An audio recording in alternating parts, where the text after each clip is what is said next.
पहले England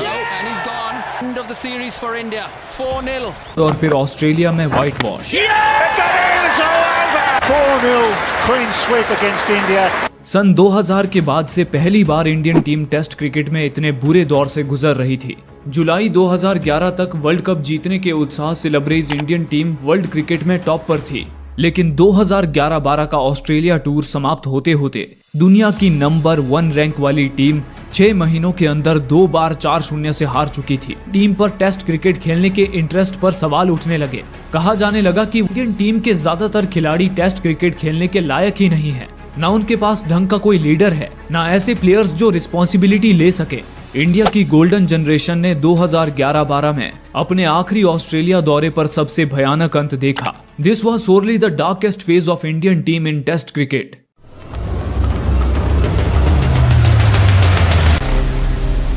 This test series was a much awaited and a much anticipated one.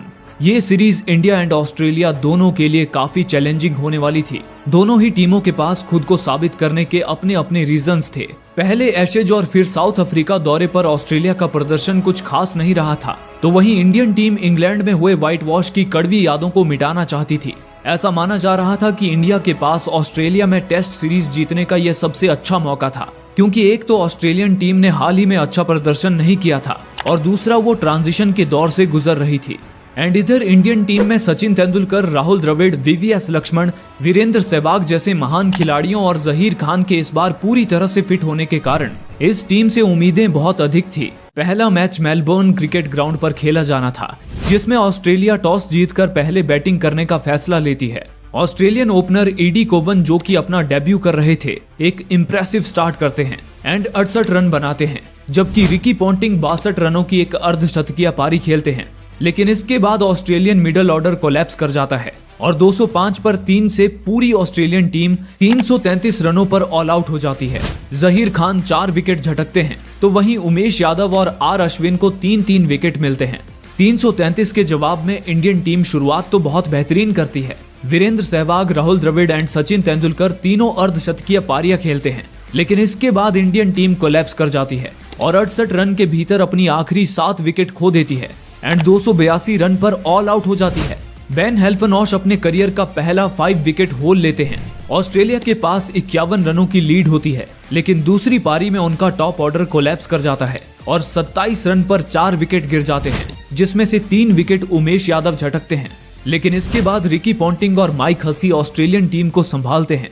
दोनों के बीच 115 रनों की साझेदारी होती है। पॉन्टिंग और हसी के बाद ऑस्ट्रेलियन टेल के अच्छे कंट्रीब्यूशन के चलते टीम 240 के स्कोर तक पहुंच जाती है और इंडिया को 291 रनों का टारगेट मिलता है। इंडियन टीम का दूसरी पारी में प्रदर्शन बहुत खराब रहता है और पूरी टीम 50 ओवर के अंदर 169 पर ऑल आउट हो जाती है एंड 122 रनों से पहला मैच हार जाती है। जेम्स पैटिसन को उनके शानदार ऑलराउंड प्रदर्शन के लिए मैन ऑफ द मैच का अवार्ड मिलता है। पैटिसन अपना तीसरा ही मैच खेल रहे थे और ये उनका दूसरा man of the match award था। इस जीत के बाद ऑस्ट्रेलियन टीम में वही पुराना वाला दमखम नजर आ रहा था, तो इंडिया के लिए उसकी बैटिंग अभी भी एक चिंता का सबब बनी हुई थी।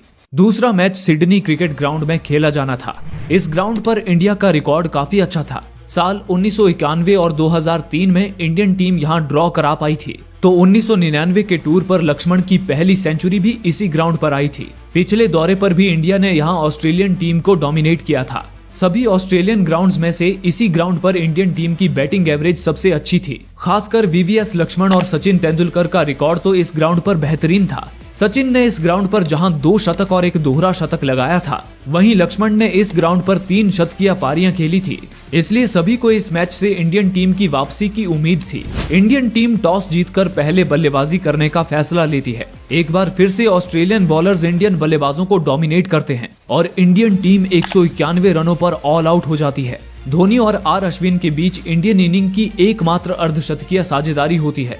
धोनी, जो कि इंडियन टीम के टॉप स्कोरर थे, 57 रन बनाकर अंत तक नाबाद रहते हैं। ऑस्ट्रेलिया की तरफ से जेम्स पैटिसन सबसे ज्यादा विकेट झटकते हैं। इसके जवाब में ऑस्ट्रेलियन टॉप ऑर्डर एक बार फिर से कोलैप्स कर जाता है और वो 37 पर 3 विकेट खो देते हैं। जहीर खान तीनों विकेट झटकते हैं, लेकिन इसके बाद रिकी पॉन्टिंग और माइकल क्लार्क पिच पर खूंटा गाड़ देते हैं। दोनों के बीच 288 रनों की साझेदारी होती है। पॉन्टिंग 31 पारियों से चले आ रहे अपने शतक के सूखे को खत्म करते हैं और 134 रनों की एक शानदार पारी खेलते हैं, जबकि क्लार्क शतक के बाद भी नहीं रुकते हैं। पॉन्टिंग के आउट होने के बाद वो माइक हसी के साथ 334 रनों की साझेदारी करते हैं।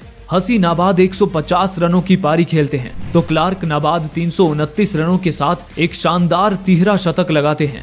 ऑस्ट्रेलिया 468 रनों की बड़ी लीड के साथ 659 रनों पर अपनी पारी घोषित करता है। इंडियन टीम गौतम गंभीर, सचिन तेंदुलकर, वीवीएस लक्ष्मण और अंत में आर अश्विन की अर्धशतकीय पारियों के बावजूद 400 रनों पर ऑल आउट हो जाती है एंड एक पारी और 68 रन से दूसरा मैच भी हार जाती है।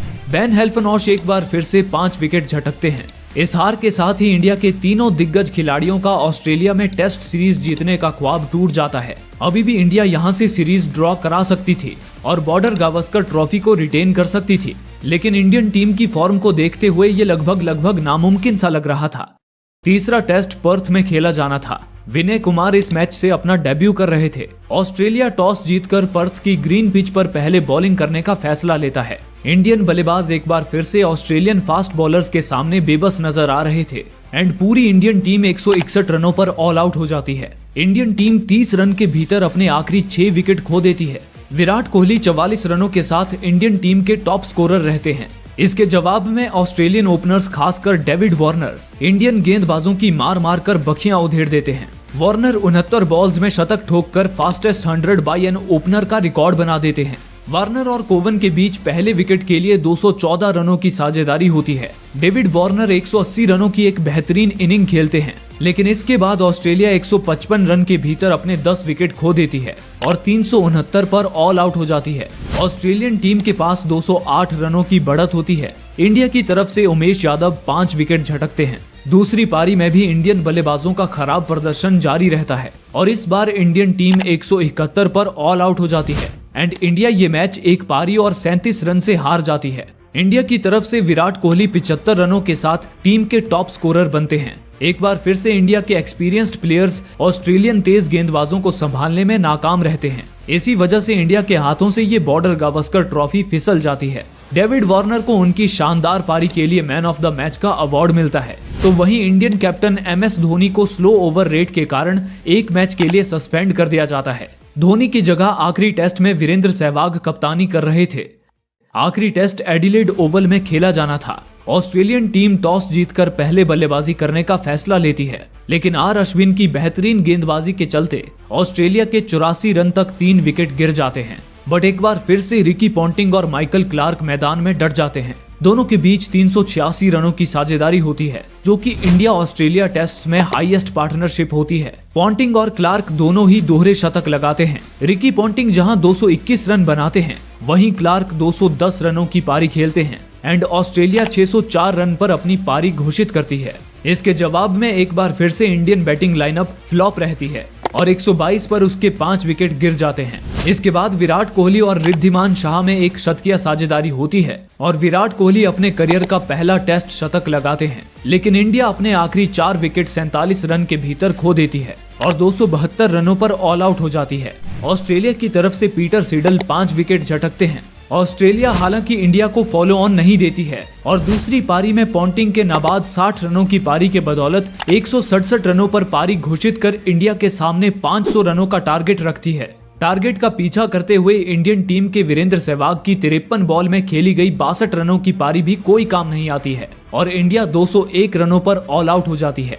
298 रनों से आखिरी मैच जीतकर ऑस्ट्रेलियन टीम इंडिया का 4-0 से सुपड़ा साफ कर देती है। पीटर सिडल को उनकी शानदार गेंदबाजी के लिए मैन ऑफ द मैच मिलता है, जबकि ऑस्ट्रेलियन कैप्टन माइकल क्लार्क को मैन ऑफ द सीरीज का अवार्ड मिलता है।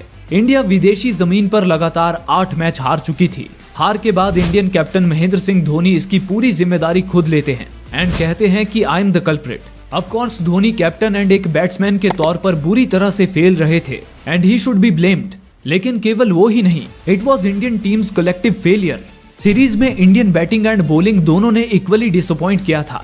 हर पारी में इंडियन बैटिंग लाइनअप कोलैप्स कर रही थी। बैटिंग में वीवीएस लक्ष्मण ने सबसे ज्यादा डिसअपॉइंट किया। ऑस्ट्रेलिया के खिलाफ उनका रिकॉर्ड काफी अच्छा था, लेकिन इस बार वो ऑस्ट्रेलियन गेंदबाजों को बिल्कुल परेशान नहीं कर पाए। तो वहीं राहुल द्रविड़ 8 पारियों में 6 बार बोल्ड होते हैं और इंडियन टीम की दीवार टेस्ट क्रिकेट में सबसे ज्यादा बार बोल्ड होने का रिकॉर्ड भी अपने नाम कर लेती है। सचिन तेंदुलकर को हालांकि हर बार अच्छे स्टार्ट मिले, लेकिन वो उन स्टार्ट्स को बड़ी पारियों में नहीं बदल सके। गंभीर को आउटसाइड ऑफ की गेंदों ने तंग किया तो Sehwag seaming ball and extra bounce को हैंडल नहीं कर पाए। बॉलिंग में उमेश यादव ने एकमात्र 5 विकेट होल अर्जित किया था, लेकिन कंसिस्टेंसी उनके लिए एक प्रॉब्लम बनी रही। उनके अलावा ईशांत शर्मा अपने पिछले दौरे के प्रदर्शन को रिपीट नहीं कर पाए। तो वहीं जहीर खान पहली बार ऑस्ट्रेलिया में कोई सीरीज पूरी खेले थे, लेकिन वो एक भी 5 विकेट होल नहीं ले पाए। इस सीरीज में टीम इंडिया के लिए एकमात्र पॉजिटिव विराट कोहली साबित हुए। दुनिया उनके खिलाफ थी, फैंस उन्हें गालियां दे रहे थे, मैच रेफरी ने उन पर फाइन लगा दिया था, मीडिया उनके बारे में नेगेटिव लिख रही थी, बट इन सब के बावजूद कोहली लगातार अपने खेल को इम्प्रूव करते रहे। He was the only Centurion for India and India की तरफ से सीरीज के हाईएस्ट रन स्कोरर भी विराट कोहली ही थे। 4-0 से बुरी तरह से इंडियन टीम पर टेस्ट क्रिकेट खेलने के इंटरेस्ट पर सवाल उठने लगे। कहा जाने लगा कि वो सिर्फ T20 क्रिकेट खेलना चाहते हैं। इंडियन टीम के ज्यादातर खिलाड़ी टेस्ट क्रिकेट खेलने के लायक ही नहीं है। ना उनके पास ढंग का कोई लीडर है, ना ऐसे प्लेयर्स जो रिस्पॉन्सिबिलिटी ले सके।